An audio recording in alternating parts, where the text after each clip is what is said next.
Hi friends, नमस्कार, good evening. आज honourable finance minister Nirmala Sitharaman ने लगता है पूरे देशवासियों को एक जो बहुत बड़ी टैक्स में जो बेनिफिट दिया है, वो चारों तरफ उसी की ही चर्चा है। तो अभी आइए क्या-क्या टैक्स में बेनिफिट मिले हैं, उनकी चर्चा हम करते हैं। सबसे पहले जो हॉट टॉपिक है कि 12 लाख रुपए तक की इनकम पे कोई भी टैक्स नहीं लगेगा। तो देखिए, यदि आपकी इनकम 12 लाख से ज़्यादा है, 15 लाख है, 20 लाख है, तब आपके लिए टैक्स रेट अलग है। लेकिन आपकी इनकम 5 लाख है, 7 लाख है, 8 लाख है, 10 लाख है, या आपकी इनकम 12 लाख रुपए तक है, तो आपके लिए बहुत अच्छी न्यूज़ है। आपको टैक्स कुछ भी टैक्स नहीं देना रहेगा। और यदि आप सैलरी क्लास पर्सन है, तो आप ये 12 लाख प्लस स्टैंडर्ड डिडक्शन भी मिलता है 75,000 का।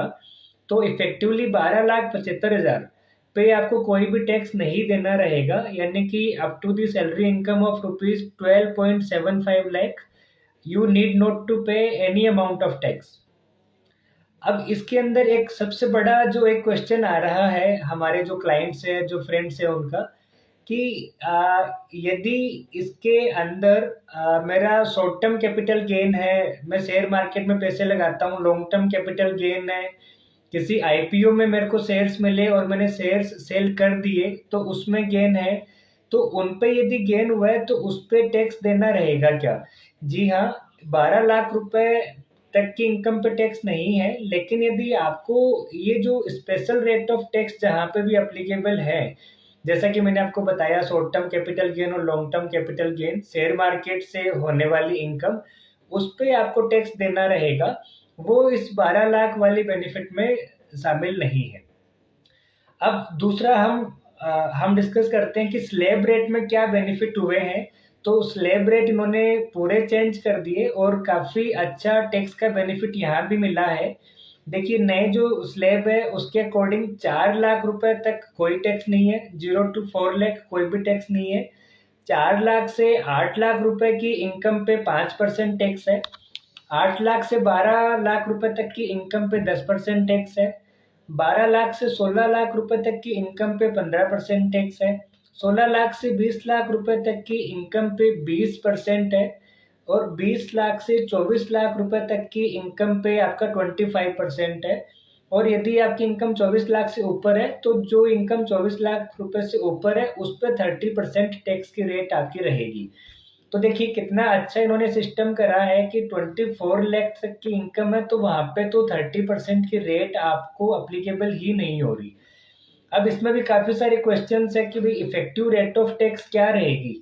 तो हमने कुछ एग्जांपल्स देखो आपके लिए तैयार किए हैं, वो आपको समझने में काफी हेल्प करेंगे। आप यूँ समझिए कि आपकी 12 लाख रुपए तक इनकम है, तो पहले आपको अप्रोक्सीमेटली 70,000 रुपीज का टैक्स पे करना रहता था। अब जो बजट के अकॉर्डिंग जो है उसके हिसाब से आपको 12 लाख रुपए तक की इनकम पे कोई भी आपको टैक्स देना नहीं रहेगा। अब 15 लाख रुपए की इनकम है, तो क्या टैक्स आप पे एप्लीकेबल रहेगा? पुराने साल तक पुराने प्रावधान के हिसाब से आपको 1,25,000 रुपए तक का आपको टैक्स देना था।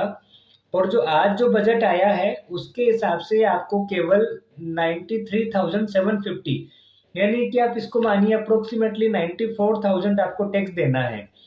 तो आपको जो टैक्स की बचत हुई वो आपका अप्रोक्सीमेटली 30,000 आपका टैक्स में अमाउंट सेव हो गया। और जो आप अब ये जो टैक्स देंगे ये केवल आपकी इनकम का 6% है, यानी कि जो भी आपकी इनकम है उस पर केवल आप 6% की रेट से आप टैक्स पे कर रहे हैं। एक एग्जांपल और लेते हैं, मान लीजिए आपकी इनकम 20 लाख हो, 20 लाख रुपए की इनकम पे आपको पहले अप्रोक्सीमेटली 2,65,000 रुपए का टैक्स देना था। अब आपको ये टैक्स 1,85,000 रुपए का देना है। तो आपको यूँ मानिए कि लगभग लगभग 80,000 रुपए की टैक्स की सेविंग आपको हो गई। और इफेक्टिव रेट ऑफ टैक्स यदि मैं बात करूं, तो आपने जो टोटल इनकम पे जो टोटल टैक्स दिया, वो इफेक्टिव रेट ऑफ टैक्स आपका है 9%। एक और एग्जांपल लेते हैं। 25 लाख रुपए की इनकम पे पहले आपको टैक्स देना था 4,17,500। अब नए बजट के हिसाब से आपको टैक्स देना रहेगा 3,07,500। तो इस पे आपको 1,10,000 रुपए का टैक्स में आपको छूट मिल रही है। तो करेक्ट यूं है कि जो भी नई स्लेब आई है वो काफी बेनिफिशियल है और टैक्स में काफी एक बचत कराने वाला आपके लिए ये है। अब और यदि बेनिफिट की बात करते हैं, अ, एक जो जो सवाल आता है कि अब न्यू टैक्स रिजिम अच्छी है या ओल्ड टैक्स रिजिम अच्छी है। तो देखिए, अभी जिस हिसाब से इन्होंने न्यू टैक्स रिजिम को बेनिफिशियल करा है, आप यूँ मानिए कि 99% केसेस में आपकी न्यू टैक्स रिजिम ही बेनिफिशियल रहेगी। मैं आपको इसको एक एग्जांपल से आपको समझाता हूँ। देखिए, यदि आपकी इनकम 15 लाख रुपए है, तो आपको कौन सी टैक्स रिजिम अच्छी रहेगी? तो यदि आपके डिडक्शंस और एग्जम्पशंस के आपको यदि 5 लाख रुपए से ज़्यादा का अमाउंट आपका एटीसी का डिडक्शन हो, आपका मेडिकल इंश्योरेंस का प्रीमियम हो, होम लोन पे आप इंटरेस्ट पे कर रहे हैं, आप एनपीएस में इन्वेस्टमेंट कर रहे हैं, तो ये सारे अमाउंट यदि 5 लाख रुपए से ज़्यादा के आपके हैं, तब तो आपका ओल्ड टैक्स रिजिम बेनिफिशियल है। अदरवाइज आपका न्यू टैक्स रिजिम बेनिफिशियल है। अब इसको हम प्रैक्टिकली इसको यदि समझें तो देखिए, 15 लाख रुपए की इनकम वाला कोई भी टैक्स पेयर 5 लाख रुपए उसके नॉर्मली ये सब चीजें नहीं रहेगी, क्योंकि 1/3 वो इन सब चीजों में नहीं डाल पाएगा प्रैक्टिकली। कुछ केसेस होंगे लेकिन वो बहुत रेयर केसेस होंगे। तो एक और एग्जांपल लेते हैं। मान लीजिए 20 लाख रुपए आपकी इनकम है, तो कौन सी रिजिम बेनिफिशियल है?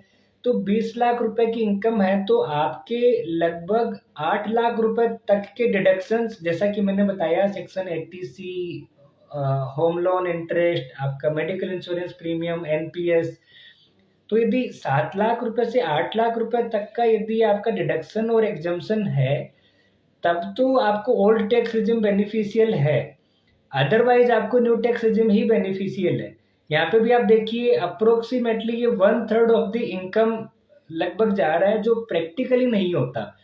तो एक जो पिछली बार जो रिटर्न्स फाइल हुई उसमें 72% रिटर्न्स जो है वो न्यू टैक्स रिजिम में फाइल हुई थी। अभी आज जो बजट आया है और इसकी जब अगले साल जब रिटर्न्स फाइल होगी, तो पर्सनली मेरा ऐसा मानना है कि 98% 99% रिटर्न्स न्यू टैक्स रिजिम में जाएगी। आप आपकी क्या क्या चीजें एप्लीकेबल है उसके हिसाब से आप जरूर एक बार कैलकुलेशन कर सकते हैं। लेकिन जो जो भी प्रोविजंस और जो भी बेनिफिट्स आज मिले हैं उसके अकॉर्डिंग 98% से ज्यादा टैक्स पेयर्स को न्यू टैक्स रिजिम में ही फायदा होने वाला है।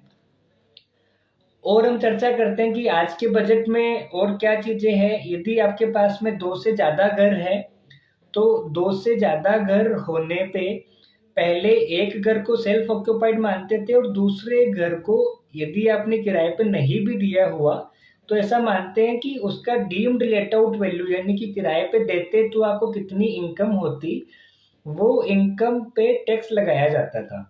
लेकिन आज के बजट के हिसाब से अब यदि आपके 2 घर भी हैं तो इस पे कोई भी टैक्स आपका नहीं लगेगा। तो ये भी काफी एक अच्छा अमेंडमेंट है। इसके अलावा आईटीआर यू, यानी कि यदि आप पुराने सालों की रिटर्न भरना चाहते हैं, आपने रिटर्न पुराने सालों में फाइल नहीं करी, या फिर आपने रिटर्न तो फाइल करी लेकिन आप कुछ इनकम उसके अंदर दिखाना भूल गए, तो ऐसी कोई भी चीज थी तो पहले आप पिछले 2 सालों की रिटर्न्स आप फाइल कर सकते थे। इस जो 2 साल की लिमिट है, इसको 2 साल से बढ़ा के 4 साल कर दिया गया है। यानी कि अब आप पिछले 4 सालों के भी किसी भी ईयर में आपको लगे कि हाँ आपने कुछ इनकम नहीं दिखाई, आपकी आईटीआर फाइल नहीं हुई या गलत फाइल हुई है, तो अब आप उस ईयर की आईटीआर फाइल, अब जो आप है उसकी आईटीआर फाइल कर पाएंगे। ये वो जो प्रोविजंस है, जो मेन बेनिफिट है जो आज के बजट में है। इसके अलावा आपकी यदि कुछ भी क्वेरी है तो आप हमें कमेंट सेक्शन में पूछ सकते हैं। आपको कुछ टैक्स कैलकुलेशन या old tax regime, new tax regime या ऐसी कोई भी क्वेरी है तो आप कमेंट सेक्शन में डाल सकते हैं। हमारी तरफ से जरूर जो भी अप्रोप्रिएट आंसर होगा वो आपको रिप्लाई जरूर मिलेगा। Thank you so much.